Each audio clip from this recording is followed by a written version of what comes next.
To my YouTube channel innovate Adhyayan channel में आपका स्वागत है।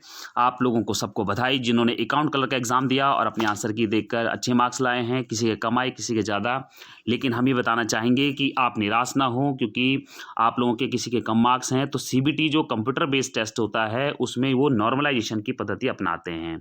ठीक है, अब नॉर्मलाइजेशन क्या है इसकी बात हम बाद में करेंगे। सबसे पहले देखिए कि आप लोगों की एक्सपेक्टेड कट ऑफ कितनी जा सकती है। तो देखिए एक्सपेक्टेड कट ऑफ कितनी जा सकती है। जनरल में जा सकती है 85 प्लस और आपका जनरल वोमेन की जा सकती है 75 प्लस। तो ये हमारी एक्सपेक्टेड है, बाकी कम ज़्यादा हो सकती है 2 4 5। अब इसमें देखिए कि आपका जो अकाउंट कलर का पेपर हुआ है ये हुआ है 15 मार्च और 16 मार्च को। ठीक है, 16 मार्च में भी एक शिफ्ट में हुआ है और 15 मार्च को भी 2 शिफ्ट में हुआ है। अब हमने जो पेपर देखा है वो बहुत ही इजी पैटर्न पे था, तो उसमें कोई किसी के मैसेज के हमारे 90 मार्क्स आए, किसी ने कहा 85, किसी ने 78, किसी ने 91। अब ठीक है, और जो आपका दूसरे मैसेज कर रहे हैं कि जो हमारे शिफ्ट का तो थोड़ा सा टफ था, तो हमारे 70, 65, 68 आ रहे हैं। अब ये स्तर क्या होता है कि पेपर में जब अलग अलग शिफ्ट में एक ही पेपर होता है तो उनका स्तर अलग हो जाता है, टफ हो जाता है, ईजी हो जाता है, मीडियम। तो इसमें नॉर्मलाइजेशन सीबीटी अपनाता है कंप्यूटर बेस्ड टेस्ट में। अब देखिए कैसे करेगा इस चीज़ को। तो सबसे पहले देखिए, मान लीजिए कि किसी शिफ्ट में आपके किसी के आए कठिन में 45, 50, 55, 60 और 65। अब मान लीजिए दूसरी शिफ्ट में किसी के आए हैं 70, 80, 85, 90 और 95। तो एवरेज कितना हो गया 55 और 85। माध्य कितना हो गया 55, 85। कितना डिफरेंस हो गया 30 का। तो जो ये माध्य का डिफरेंस है 30, ये पहले वाले में कठिन स्तर में जोड़ दिया जाएगा। तो जो 45 वो कितना हो जाएगा, नेचुरली वो 75 हो जाएगा। और फिर इसके बाद जो 50 वाला वो कितना हो जाएगा, वो 80 हो जाएगा। और जो 55 और कितना हो जाएगा, वो 85 हो जाएगा। तो इस प्रकार से एक एवरेज बन जाएगा। नॉर्मलाइज करने के लिए, सामान्यकरण करने के लिए, जो 30 फिर 60 में जुड़ेगा वो 90 हो जाएगा और जो 30 65 में जुड़ेगा वो 95 हो जाएगा।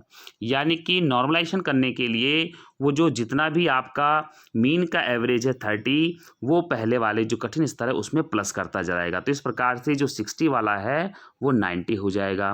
तो इस प्रकार से 60 वाले को निराश नहीं होना चाहिए। तो इस प्रकार से वो 90 उसमें टाइपिंग के लिए हो जाएगा।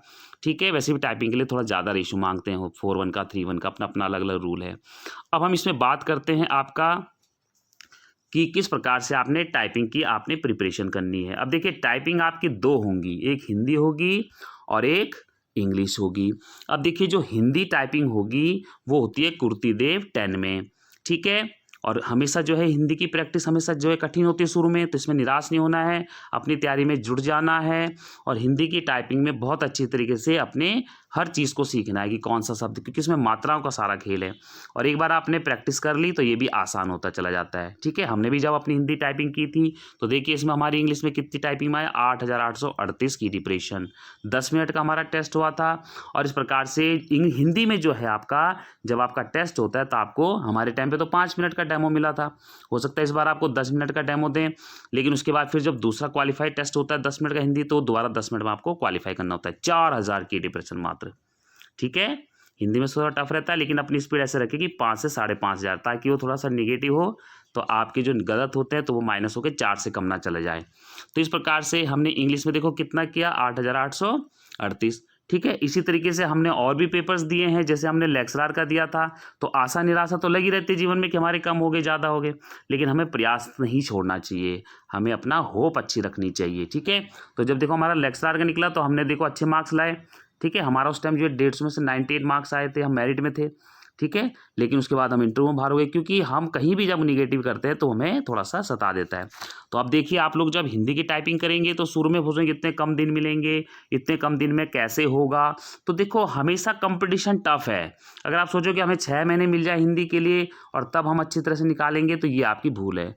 टाइमिंग का मेन है कंपटीशन की। अगर आपको 25 दिन भी मिलते हैं, 1.5 महीना भी मिलता है, तो आपके उसी दौरान आपको 4000 की डिप्रेशन की तैयारी करनी है और तभी आप उसमें सक्सेस होंगे। इसीलिए जिनके मार्क्स कम हैं वो निराश ना हो सकता है सीबीटी कुछ नॉर्मलाइजेशन पद्धति अपनाएं और आपके मार्क्स 60 से 90 हो जाए। कैसे होंगे मैंने समझा ही दिया आपको।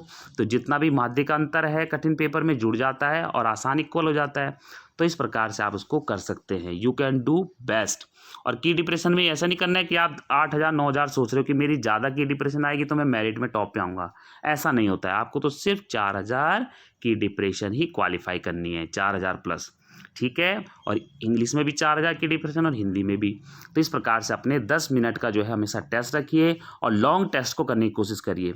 कई बार क्या होता है कि लोग टाइपिंग टेस्ट करते हैं और 1 मिनट में अपनी स्पीड देखते हैं, सिर्फ 1 मिनट में कि जी 1 मिनट में मेरी कितनी आ गई जी, कि मेरी 2,000 आ गए, 3,000 आ गए। नहीं, लॉन्ग मिनट लीजिए, आधे घंटे का टेस्ट कीजिए, 20 मिनट का टेस्ट लीजिए।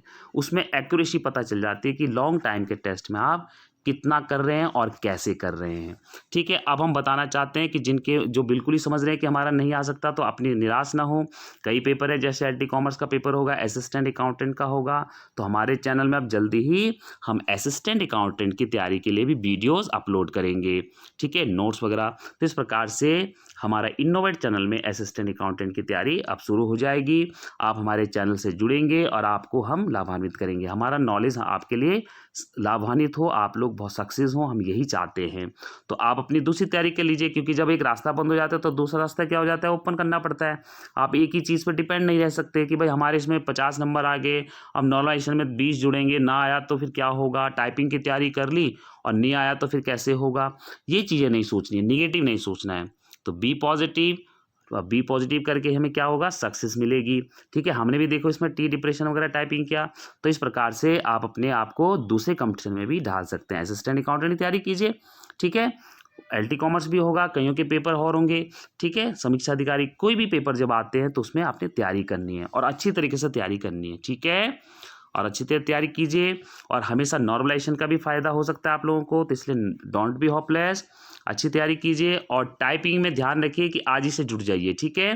तो हमने क्या बताया एक्सपेक्टेड कट ऑफ, हमने बताई 85 प्लस जर्नल और 75 प्लस वुमन। हो सकता है कम चली जाए, कम में तो फिर आप लोगों का फायदा है, लेकिन हम एक्सपेक्टेड ही कर सकते हैं।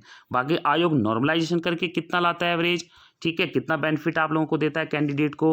हो सकता है कि 70 प्लस चली जाए वुमेन की, 80 प्लस चली जाए जनरल की, तो ये भी हो सकता है। तो 5-7 नंबर ऊपर नीचे हो सकते हैं, क्योंकि जो टाइपिंग में आपको कॉल होती है वो रेशो होता है इसका एक। मान लीजिए कि हमारे टाइम पे तो ये होता है कि 4-1 रेशो में, मान लो एक पोस्ट के लिए हमने 4 टाइपिंग वालों को बुला लिया, और मान लीजिए किसी के मान लीजिए 80 मार्क्स हैं, 85 मार्क्स हैं, एक के 80 मार्क्स हैं, और 80 वाले ने दोनों टाइपिंग क्वालिफाई कर दी, इंग्लिश हिंदी, और इसने कर दी, ये डिस्क्वालीफाई हो गया, इसने दोनों ही नहीं निकाली, तो किसका नंबर आएगा, 80 वाले का नंबर आएगा। तो इस प्रकार से टाइपिंग क्वालिफाई करना ही सक्सेस है, ठीक है। कभी कभी क्या होता है, ज़्यादा मार्क्स अगर आपने टाइपिंग क्वालिफाई नहीं की तो यहाँ पर फिर सक्सेस नहीं होंगे। तो टाइपिंग दोनों ही क्वालिफाई करने की कोशिश करें, तभी आप सक्सेस होंगे। तो विश ऑल द बेस्ट, आप अच्छा करिए। जिनके मार्क्स अच्छे हैं उनके लिए एक बार फिर बधाई, आप अच्छी तरह से इसको कर सकते हैं। Thank you.